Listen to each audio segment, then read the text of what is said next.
जय जिनेन्द्र।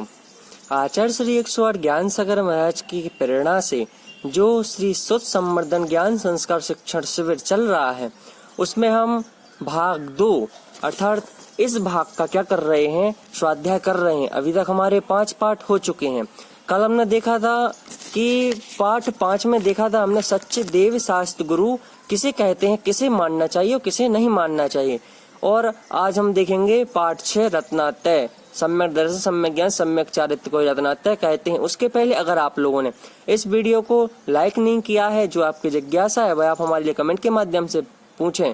और इस जो अपनी कक्षा चल रही है इसके लिए चैनल को सब्सक्राइब जरूर करें और सभी मित्रजनों में भेजें, जिससे आपके पास सर्वप्रथम नोटिफिकेशन आ सके। चलिए हम देखते हैं पाठ 6 रत्नात्रय। पाठ 5 की सच्चे देव शास्त्र गुरु की डिस्क्रिप्शन में लिंक दे देता हूं, उससे आप उसको भी देख सकते हैं। चलिए पाठ 6 देखते हैं। रत्नात्रय सम्यक दर्शन।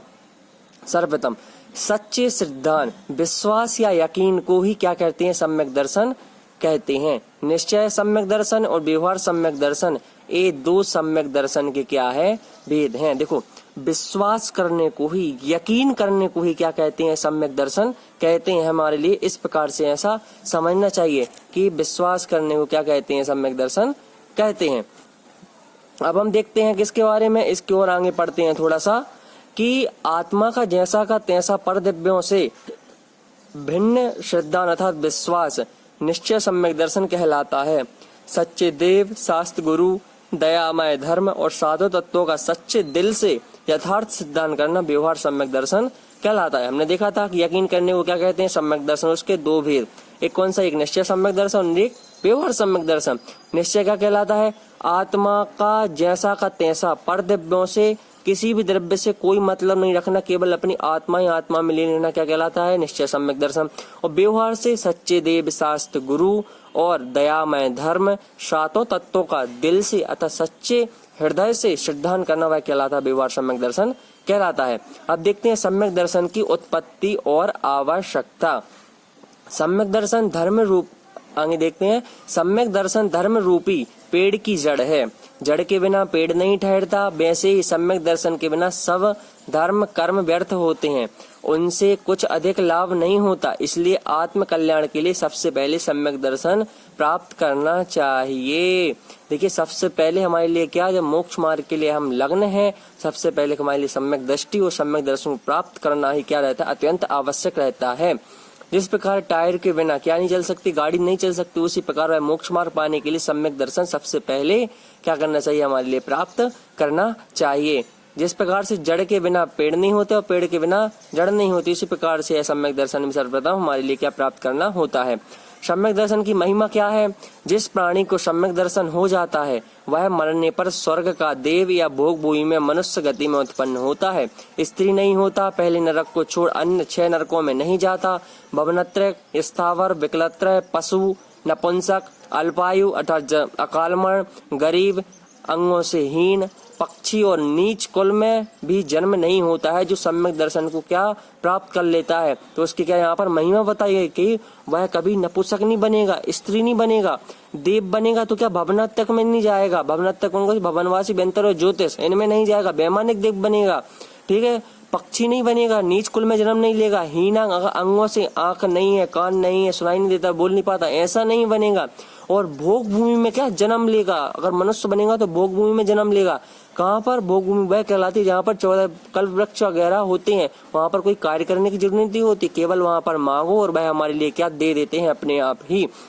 ऐसा क्या वह मनुष्य बनेगा और इस प्रकार से क्या वह अच्छी गति में, मनुष्य गति में ही उत्पन्न होगा। इस प्रकार से सम्यक दर्शन की महिमा है, इसलिए हमारे लिए उस सम्यक दर्शन को प्राप्त करना अत्यंत आवश्यकता है। चलिए अब देखते हैं हम सम्यक ज्ञान। ठीक ठीक जैसा का तैसा जानना, किसी प्रकार का संशय नहीं होना सम्यक ज्ञान कहलाता है। निश्चय सम्यक ज्ञान और व्यवहार सम्यक ज्ञान, ये भी 2 प्रकार का सम्यक ज्ञान कहलाता है।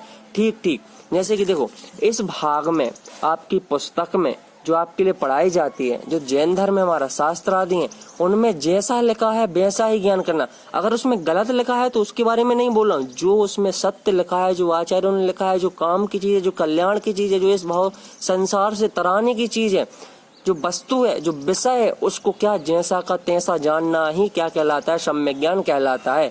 इसके भी दो भेद, सम्यक निश्चय सम्यक दर्शन, निश्चय सम्यक ज्ञान और व्यवहार सम्यक ज्ञान। अब देखते हैं कि आत्मा का जैसा का तैसा परदिव्यों से भिन्न जानना निश्चय सम्यक ज्ञान कहलाता है।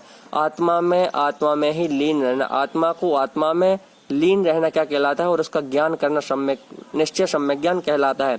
पदार्थों के स्वरूप को ठीक ठीक जैसा का तैसा जानना, उसमें किसी प्रकार का संशय नहीं होना, व्यवहार सम्यक ज्ञान कहलाता है। जैसे शास्त्रों में जो लिखा है उसको वैसा का वैसा ही हमारे लिए मानना और धारण करना ही क्या कहलाता है, व्यवहार सम्यक ज्ञान कहलाता है। अब देखते हैं सम्यक ज्ञान की उत्पत्ति और आवश्यकता क्या होता है। इससे सम्यक ज्ञान होने के पहले जो ज्ञान मिथ्या होता है अर्थात खराब होता है, सम्यक ज्ञान होने पर वही ज्ञान सम्यक ज्ञान कहलाने लगता है। सम्यक ज्ञान से ही आत्मज्ञान और केवल ज्ञान प्राप्त होता है, क्योंकि जैसे ही हमारे लिए क्या होता है, जैसे ही हम देखते हैं वैसे ही हमारे लिए क्या ज्ञान हो जाता है, वैसे ही हमारे सम्यक दर्शन होता है, वैसे हमारे लिए क्या सम्यक ज्ञान भी हो जाता है। क्योंकि यहाँ पे बताया है कि सम्यक ज्ञान सम्यक दर्शन होने पर वही ज्ञान सम्यक ज्ञान में क्या हो जाता है, बदल जाता है, और सम्यक ज्ञान से ही आत्मज्ञान और केवल ज्ञान की प्राप्ति होती है। अब सम्यक ज्ञान की महिमा क्या है, तो सम्यक ज्ञान होने पर त्रिगुप्ती अर्थात मन वचन काया की एकाग्रता, क्या उनको कंट्रोल में सीमित रखना से जन्म जन्म के पाप कट जाते हैं। जो पाप अज्ञानी प्राणियों के करोड़ों जन्मों तक तप करने पर भी नहीं करते हैं, तो सम्यक दर्शन सम्यक ज्ञान को पाते हैं, क्या होते हैं, तपसा निर्जरा चे, अर्थात तप करने से इतनी निर्जरा हो जाती है, उपवास करने से इतनी निर्जरा हो जाती है कि जो करोड़ों पापों का एक साथ नष्ट हो जाता है। अज्ञानी प्राणी क्या करता है, करोड़ों जन्मों तक भी उसको प्राप्त नहीं कर पाता है, और क्या वह कर्म बांधते जाता है, और नीच कुल आदि जो गतियां वगैरह होती हैं, जो खराब उसका पेशा रहता है उसमें भटकता रहता है और उसको कभी भी प्राप्त नहीं कर पाता। इसलिए हमें भी उस सम्यक दर्शन सम्यक ज्ञान में क्या अपना ध्यान लगाना चाहिए, उसको जानना चाहिए और उस मोक्ष को जानना चाहिए। कहलाता क्या, क्योंकि ऐसा नहीं है, संसार में जितने भी धर्म है वह सब धर्म क्या केवल एक ही परम सुख मानते, वह क्या मानते हैं, मोक्ष।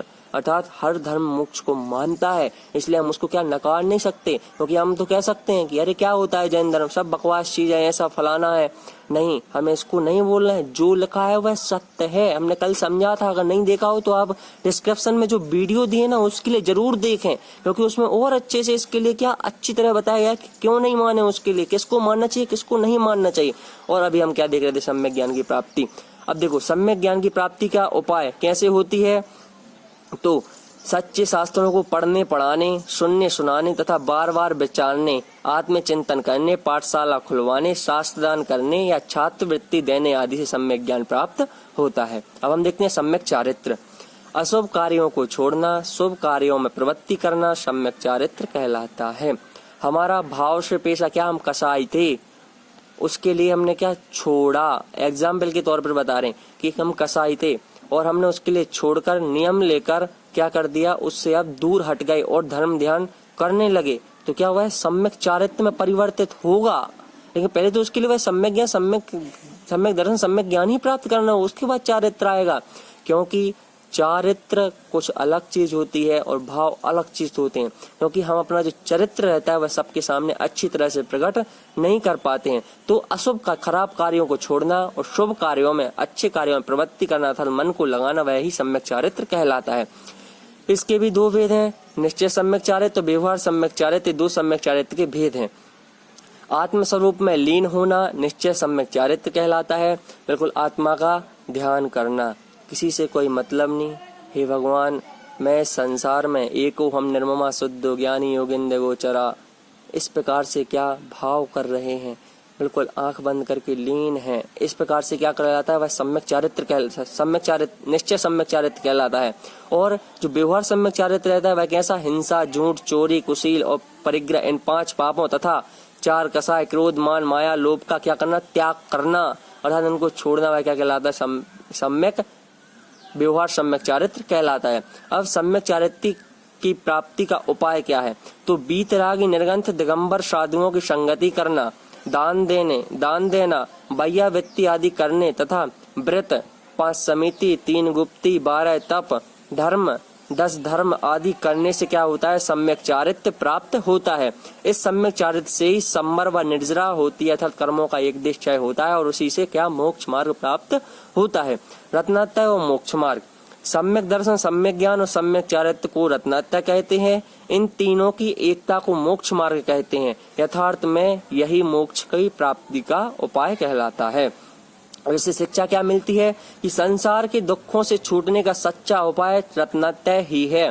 अतः हमको रत्नात्रय धारण करना चाहिए। हमारे मनुष्य जन्म की सफलता भी इसी में है। रत्नात्रय को धारण करने वाले मुनि होते हैं, अर्थात जितने भी मुनि हैं वह रत्नात्रय को धारण किए होते हैं। इस प्रकार से हमने वह रत्नात्रय को अच्छे से आज पाठ 6 में हमने अच्छी तरह से समझा।